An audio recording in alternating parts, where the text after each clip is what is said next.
I honestly don't even know how to do a video like this, or even how to open a video like this. I'm going to try to set the scene on what happened and kind of talk you through of what I remember and fill in here and there on what my husband told me and my kids. So I guess we'll just start from the beginning.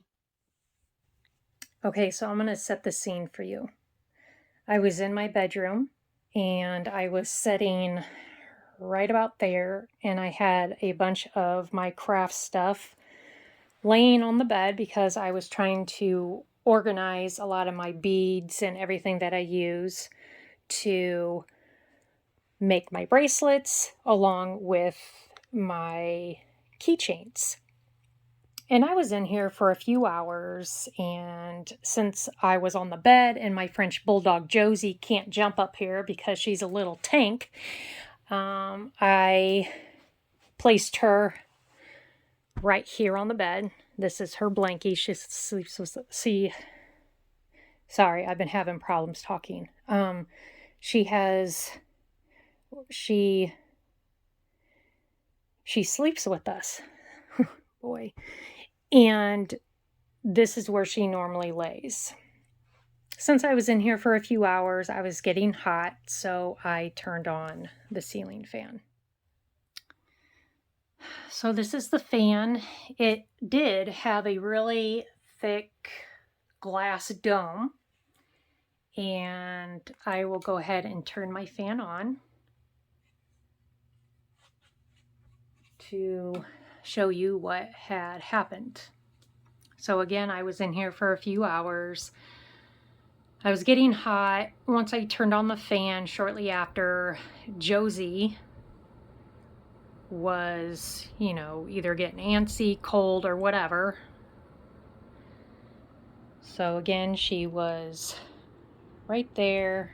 I was right there. And the first instinct that I had was to jump up and grab her so she wouldn't jump. And when I did that, I was not paying attention to what was up there. So I jumped over all of that, and sadly, my head went into that and then ricocheted into the glass, which threw me down here where I covered my face and just all of a sudden had a throbbing pain. So after I was knocked down, I went like this, and I took a few steps towards the bathroom where my husband was, and I pulled my hands down like that, and there was a big flab of my scalp hanging in between my eyes, and the blood was just gushing everywhere. He thought it was just like a cut, so he put a washcloth on it, and I just bled right through it. And I started screaming, call 911, call 911. My son came in and he called 911, and my husband told him to get a towel. And so he got a towel, and he was putting a lot of pressure on it, trying to control the bleeding. And I could start tasting a lot of blood in my mouth, and I couldn't breathe because it was just piling up. So he laid me down. He turned me to the side, and he told my son to hold the towel on my head so he can get some clothes on because he was in the shower. And I told him, I'm not going to make it. I'm not going to make it. And I could just feel like my life just like, draining out of me. I was just so weak. I was tired. I couldn't keep my eyes open, and I was getting really cold. And I went unconscious, and my husband was getting ready to do mouth to mouth on me. And he was looking for a pulse. The EMS got there, and they came up, and they didn't really knew exactly what they were walking into. They thought I just fell and bumped my head. So they were not prepared on the trauma that they were about to encounter. And right away, they, I guess they called on the radio or whatever, and the firemen came and they threw me in a tarp, rushed me down the stairs, and threw me in the back of the EMS and turned on the sirens and took me to the hospital. Went into the trauma center, and I'm still unconscious. I don't remember, the ride there or anything. I just remember waking up with the trauma doctor rubbing on my sternum, trying to wake me up and get my attention. So I finally woke up and he was screaming my name, and I was, confused. I didn't know what happened. I don't know where I was. And he said, we need a suction. I was foaming blood out of my mouth. So a nurse on this side was suctioning the blood. And I'm trying to think what else he did. He said something about we need a tuber. And that's when another medic or nurse or someone put a really thick mask on me, and it was like doing the breathing for me. So I was like fighting it because I was still, I was able to breathe on my own, but they were forcing this on me, and it was like making my chest go up and down, and I was just starting to freak out. So I was, thrashing everywhere. And that's when I felt a really sharp pain in my right arm, and that was it. And I guess it was about 5 hours later when I woke up. They had put me in a medical-induced coma, and of course they had me tubed, and they did not even tell my husband. None of my family, was out there in the room, and they did not give them any updates for 5 hours. My husband says shortly after him and Alex got there, they put him in a special little room. I can't remember what it's called, but, they have like really nice furniture in there, and the lights are real low, and they called in a chaplain. And I guess they just said, they're still working on her. They had to put her in a medically induced coma, and they were still trying to, I guess it took them like 45 minutes to stabilize me. And they got me stitched up, and they kind of cleaned up what they could. They put a shower cap on me because my hair was it was just all blood. And it took a few days to get all the blood out of my ears and that. And when they were getting ready to actually when I was starting to wake up, they had my legs tied down to the bars, and they had my arms tied down in straps. So I guess it's because I was thrashing everything, and for my safety and their safety, they had to do that. So when I woke up, I had the tube in, and the only thing I could move was my eyes. I was staring at my feet, trying to move my feet. I couldn't move my feet. I couldn't move my fingers. I couldn't move my head. I was paralyzed. And I was just really scared. I could see the nurse sitting on a chair next to me on my left, and I was trying to talk to her through my eyes. I was just really wide-eyed, and I was scared. I couldn't feel like I couldn't breathe. I could feel the tube in my mouth, so I was biting the tube, chomping on it. And I tried so hard to, turn my head, do something, because I felt like I was suffocating, and I started panicking. And that's when all the monitors were going off and everything, and a bunch of them rushed in, and they said, all right, we're gonna get your tube out. You need to stay still. They started taking the tape off my face, which was very painful. And they said, we're going to count 1, 2, 3. You're going to cough. We're going to pull it out. So it happened all so fast. And they just said 1, 2, 3. I coughed, and they pulled it all out. And I took the deepest breath, but my throat was so sore. It hurt so bad, but I was just relieved to have that out. They cleaned up what they could. And, I was on the ICU unit, and they allowed my husband and Alex to come back once they, got the tube out, got me somewhat cleaned up, and kept the shower cap on and everything. And I couldn't really open my eyes. This one was pretty much completely swollen shut. I was in severe pain.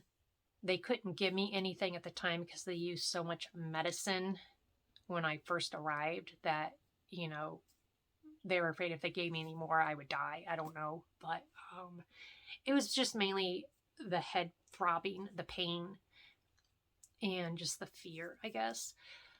So after they were in there, they went out to the waiting room, and then my three older girls came in, Addie, Sammy, and Grace, talked to them for a little bit, although I didn't really talk. I was just, I was just so tired, and I couldn't really open my eyes, couldn't really talk. I was coughing a lot.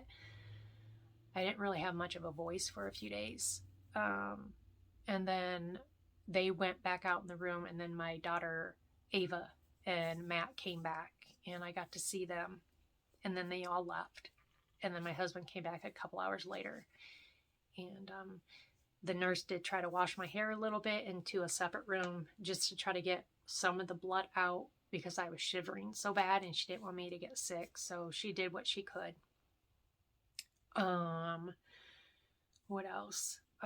So after all that, of course they did a lot of blood work, a lot of tests, and I have, pretty much all of the results already. But besides that, I'm here. I go back this week to get my stitches out, hopefully. I'm hoping I don't need to have plastic surgery. I have some ointment that I bought over the counter to help with the scarring. So if you've ever dealt with scars, like on the face, it's a closer up right here. I have no feeling. I have no feeling. This eye, I don't have all my vision. It's, how if you're outside in the sun and you come inside and you're like, oh my gosh, I can't see. That's how this eye is. This one's fine. The black, this was all black inside my eye. The swelling has gone down tremendously. I have a nonstop headache, and the new other symptoms that I started developing is I get a taste of like metal in my mouth for some reason, off and on, and I get a lot of like, it feels like I got water up my nose, when you go swimming or whatever, and you get that like burning sensation. That's what I've been dealing with now. But other than that, I got my appetite back and just slowly doing things. I am having some issues here and there, remembering things or, forgetting what I'm talking about or stumbling across my words. But, with time that'll go away, hopefully. So I just wanted to let you guys know that I am doing okay. I'm going to try my best to do what I can. I know I had pre-recorded some videos, like the opening, but I haven't, done the videos. So you will see a couple of videos when I don't have this. So I hope I don't scare you. I'm still me. Just give me some time. And I'm going to try to do what I can to be here for you guys. So I just wanted to let you know on what I've been up to and what I've been dealing with. It's always one thing after another, but I'm hoping with time the scar is going to go away and I can have my life back. I have some other bruises on me, but nothing too bad. But again, the swelling has gone down so much, and the surgeon that did it, I guess he was like a plastic surgeon, and they use these special stitches, so it's supposed to really help with scarring. And I did not have a skull fracture. I did not have a brain injury, so that's all good. But I did have a really bad concussion, and head trauma is always a problem, and it can last for days, weeks, months, if not longer. So, down the road, if you notice something different or off, it's because of this. So just give me some time, and I am glad that I'm still here and I can make you guys laugh, and I'm going to try my best to be who I am. So that is that. And I just want to say thank you for coming back to my channel and not giving up on me.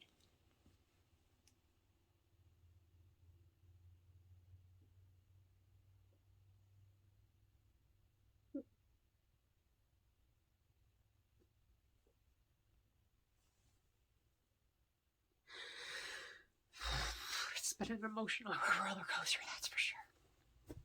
So, with all that, I want to say thank you for spending the time with me and for being there. And I hope you all have a wonderful, beautiful, safe day. And I will see you in my next video. Bye, guys. Keep smiling.